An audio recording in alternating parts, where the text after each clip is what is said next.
倫敦港人社區聚會暨文化交流日11月19號星期六喺倫敦St Martin-in-the-Fields何明華會督協會社區中心舉行。主辦方邀請3位講者，包括潘東凱、香港繆詩菴創辦人Calvin 同羅傑斯 Benedict Rogers 一齊探討自由創作同書本喺抗爭中嘅角色。同時3位講者亦介紹佢哋嘅新書創作靈感。潘東凱分享作為一個自由作家對中共喺香港實行國安法所面對嘅思想審查。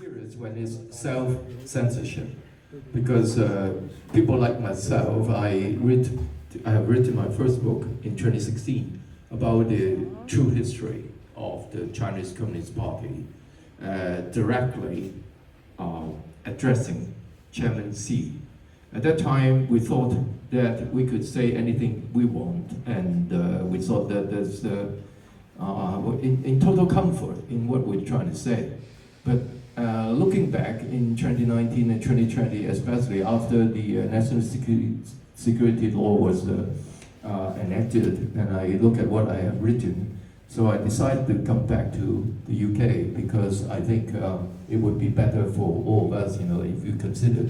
You can't delete what you have written. You see, you can't say, oh yeah, it's all wrong. Now I apologize and I repent. You can't do that. So instead of going back, I go a bit further and do more. And I've written more books about the CCP and the source of the totalitarianism. And so it's almost impossible to say anything in Hong Kong, honestly. So I would say things are invisible. The censorship is not actually written there, but it's there and you can feel it. Calvin 提到香港幾大印刷發行書商利用佢哋嘅資源同勢力操控書籍喺香港市面嘅發行，即使純粹歷史書亦被審查。So what they are going to do is not to force you write something or not to write something. They are using their own resources. For example, if the Hong Kong history book are written, there is no photo in it. But for the Hong Kong market, if you publish a book without any photos, then maybe you are in trouble because it's less attractive.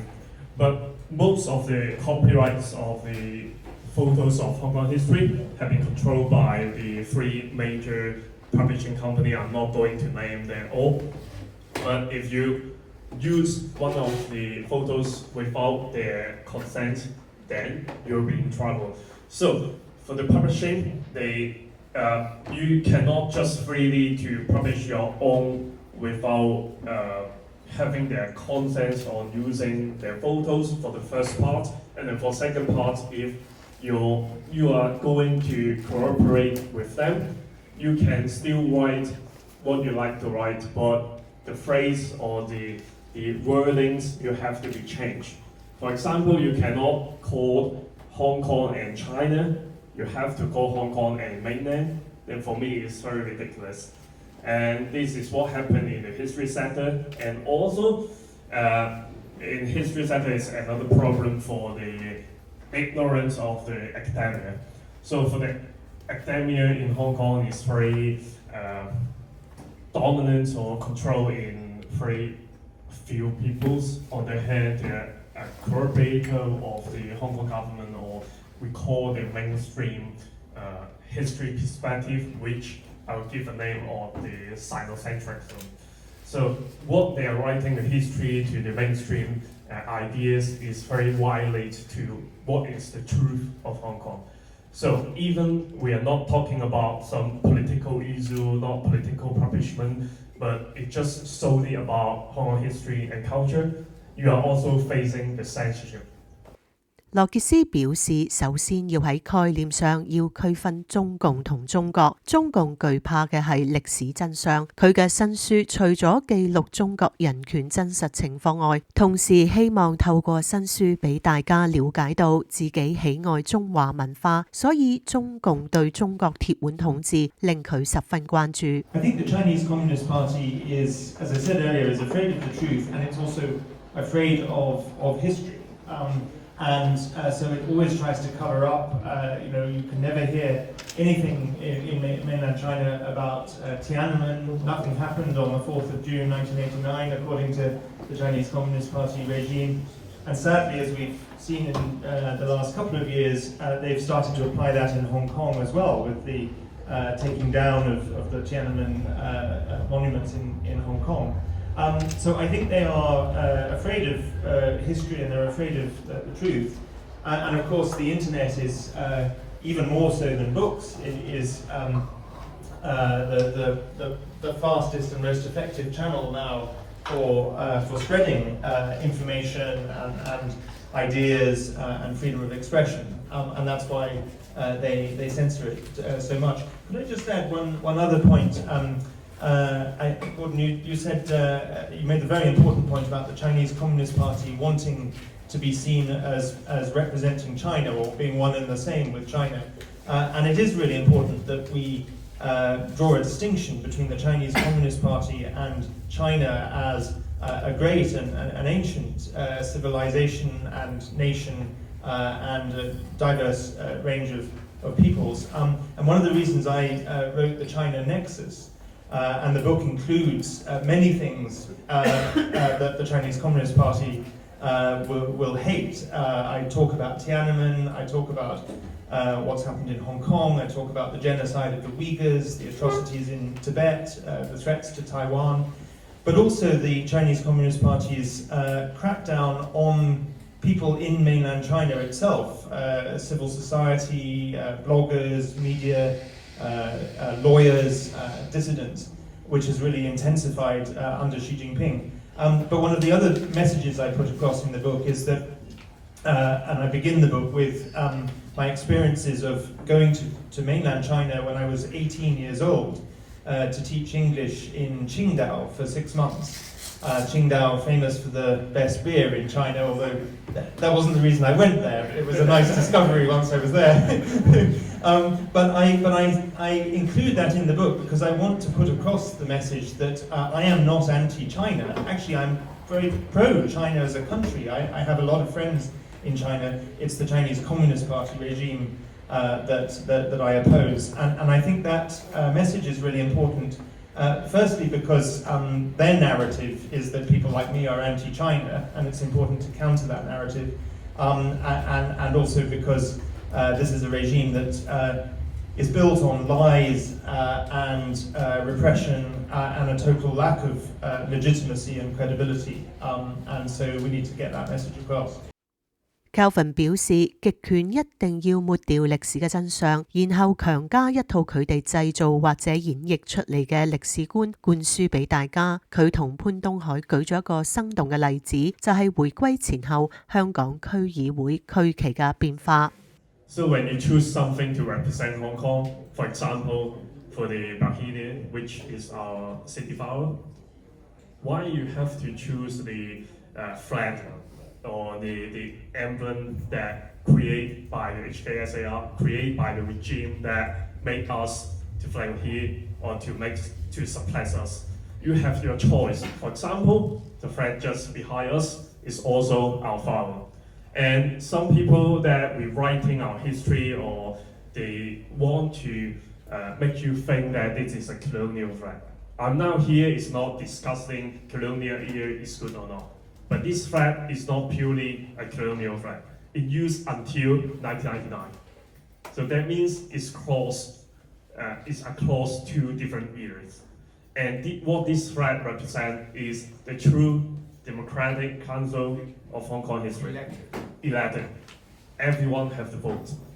And it's the flower of our own city. So if you want to change something, do you want to pick something to represent yourself? The same flower, why you have to choose a design that is accredited by the communist regime rather than a design that is solely create or to solely decide for our own people, for the Hong Kongese people, for all of us? I'd like to add a very small point. When Calvin was saying he's being more down to earth, I like to disagree because I'm very down to earth as well. I am not a political person. I'm not interested. Like Yong Hoi-yan, I'm not interested in politics. I'm more interested in history and culture. Okay? When you look at the Bohemia, his Chinese name was and should be Yang Jiging. But because the Yang, the foreigners or the whatever, Yang Yan, Yang, a lot of things, something I cannot even say. They were seen as very negative connotation. Anything that is foreign is bad because these Chinese Communist Party, if their ancestry was going to the Boxers, right? 義和拳, right? 扶清滅洋, 義和拳扶清滅洋, right? So after the handover, the Yang Jiging is no longer Yang Jiging. It becomes Jiging. But you see, I'm a cultural person. I want to get to the accuracy of everything that happened in history. And like in botanic studies, Yang Jiging and Jiging are two different types of flowers. They're totally unrelated. But because they have the dominance and the authority and the power over you, now that if you want to pledge your allegiance to the CCP, you would never say Yang Jiging again. So this flower, make sure you get the right name in Chinese. No, this is a kind of a minor defiance that proves your dignity. And I would never give up truth because I stand firm here, even if I have to leave Hong Kong and go to the UK because of the Yang Jiging and the Jiging, and it's still very much down to earth. It's very much upholding the truth. Thank you. There is a historian called Tan Truong Kim. He's a very important Vietnamese historian. He's written a book in 1920s about very simple name, the Vietnamese history. This book is fundamentally changed the mentality of the Vietnamese people because before this book had been published, all the history book in Vietnam or all the Vietnamese students studying in Vietnam history are all in the Chinese perspective. They are studying about Chinese values, they're studying about the Chinese narratives on how they describe the Vietnamese history, but never the center or never oriented in Vietnamese themselves, not by the view of the Vietnamese. Same as Hong Kong. Most of the people who are writing about Hong Kong history is from the angle of China, whatever from the communist regime or from the nationalist regime. But there are very few people to write Hong Kong history from what the Hong Kongese people, the view, or what the Hong Kongese people really experience. Whatever you are using the more British-oriented or more Chinese-oriented perspective, but how the Hong Kongese people to experience their own history is only the Hong Kongese know the most. So I think the Vietnamese example can be a very good way or good reference for us to follow and for the counter argument to more understand why the Chinese Communist Party, why the regime afraid of people who writing the truth history of Hong Kong or any other place else, for example Tibet or the Manchurian who wants a country but now already gone. 對中共或者極權集團提出質疑嘅書刊喺抗爭運動中有幾重要呢？羅傑斯表示書本有兩個重要性，所以極權係痛恨自由創作嘅書籍㗎。And I think they're important for two reasons. Firstly, exposing the truth that the Chinese Communist Party wants to hide or deny or cover up. So exposing the truth and exposing ideas, exposing freedom of expression and giving both ourselves the opportunity to express our ideas and other people the opportunity to engage with those ideas. So they're an important weapon in countering the Chinese Communist Party's desire to hide or deny the truth and to suppress freedom of expression and ideas. 羅傑斯分享一啲有趣嘅故事。Every dictatorship hates books. What was one of the first things that the Chinese regime during the Cultural Revolution did? It burnt books. What did the Nazi regime in Germany do? They burnt books. what was one of the earliest signs of the dismantling of Hong Kong's freedoms and the erosion of Hong Kong's autonomy. It was the abduction of the Causeway Bay booksellers because they were publishing books that the Chinese regime hated. I have a friend who did a lot of work in Eastern Europe during the communist time, and she told me that she was taking medical supplies to Poland behind the Iron Curtain. But as well as medical supplies, she was she was with a truck taking these medical supplies, and they were stopped at a checkpoint. And the truck driver said, apart from the medical supplies, what else do we have here in case he wanted to make sure that they didn't have anything really illegal? And she said, oh, nothing else. She said, oh no, we just got some plain paper, printer paper. And apparently this truck driver started shouting at her really angrily and using a lot of bad language and saying, what are you thinking? Why are you taking plain printing paper into communist Poland? And she said, what do you mean? What's the problem with plain paper? There's nothing on it. They were taking it for dissidents. And this truck driver, he was British truck driver, said, no, you don't understand. Plain paper is the most dangerous thing we could take. People can write ideas on it. and he knew that if the customs officials discovered these boxes of plain paper, they could be in real trouble. I was, before being denied entry to Hong Kong in 2017, I was previously deported from Myanmar a few years earlier. Actually, I was deported from Myanmar twice. I try not to make a habit of it, but and the reason the first time I was deported from Myanmar was because I had written a book that was a biography of the military dictator of Myanmar at the time.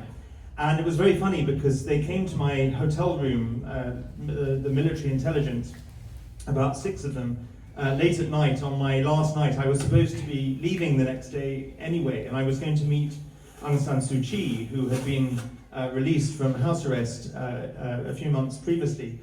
And they came to my hotel room, and one of them had the front cover of my book about the military dictator in a folder in his hand. But obviously I didn't want to acknowledge that. I wanted them to tell me. So I was asking them, they told me they were deporting me, and I asked them, what is the reason? And they said, we don't know the reason, we just have our instructions. Well, the reason was in his hand. And then the next day at the airport, they finally said, we can now tell you the reason why you're being deported. You wrote a book about the military dictator.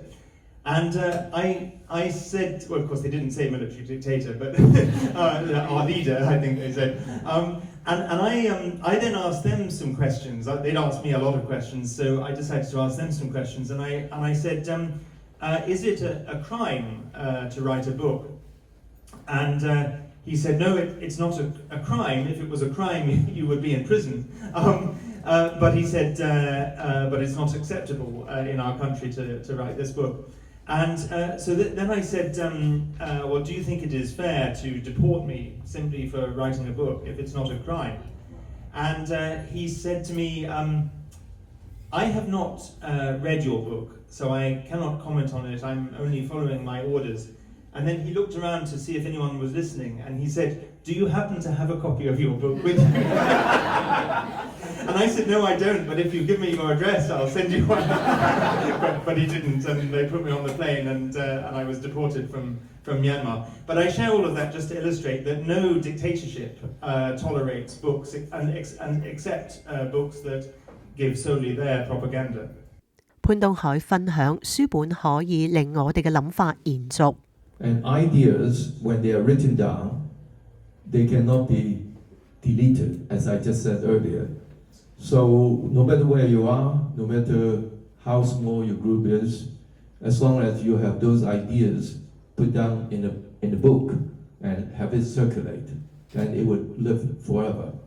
If it's the idea that makes sense, that has value, that actually would contribute to humanity, it would never, just this is my faith, okay, this is my belief. I cannot prove that, but I think once it's done there, it would be eternal. It would never be gotten rid of. So that's why we should, on a different note, we should promote more reading of books other than cruising the internet, because it's a very different thing. Books would last for a longer time. And I want to say something that's not related to today's event, is that living in London and the rest of England, we have a chance to see a lot of books that were in the second-hand bookstores, books that go on sale for less than £1. Just do more reading when you can. Enjoy this cultural experience in the UK.Calvin 鼓勵香港人從自己嘅角度去記錄歷史嘅真相。And to other authoritarian regime, I think if you are more interested on the democratic history of Asia, or you study about post-colonialism or the decolonialism stuff, maybe you already understand what's happening in Korea or what's happening in Formosa or we call Taiwan.So I'm not suggesting that I supporting any ideology or any historian perspective, but there is one guy that I have to mention in Taiwan or Formosa is Suvan. So this was a communist, but at that time this historian he mentioned one very important message.Is that many overseas Taiwanese organizations, whether in Japan, in American, or even in Britain, they have the political awareness. They know that Taiwan should be whatever independence or liberate or freedom, whatever term you use. They have the political awareness or even just democrats. But what Suvan just mentioned or clear to state it out is none of these Taiwanese organizations know about Taiwan history. So it is not saying that this kind of organization doesn't know history is important, but they have no chance to study about the true history because at that time the Chinese nationalist government, or we call the KMT, the Kuomintang, or the Nationalist Party of China, have been formed a authoritarian regime on the Formosa Island. So we are not going to say that the Republic of China is good or not. There are many debates or we already have many discussions before, but what happening at that time is authoritarian and and the problem is the Taiwanese people do not have any chance or opportunity to understand the history. They only study about history that written in Chinese perspective. It's very unfair to judge them. But in their ear, they only got books.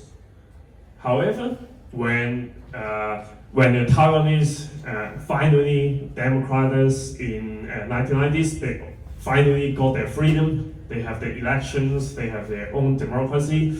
And they finally can read many books that written at that year. So whatever from Suvan or other different Taiwanese historians trying to write the true history of Taiwan, they finally realize that what they're studying for the past decades aligns. And it's quite similar to what happening in Hong Kong, that most of the Hong Kong history contest, whatever in the Museum of Hong Kong in history, like in Tsim Sha Tsui, the contents or the information is 90% false.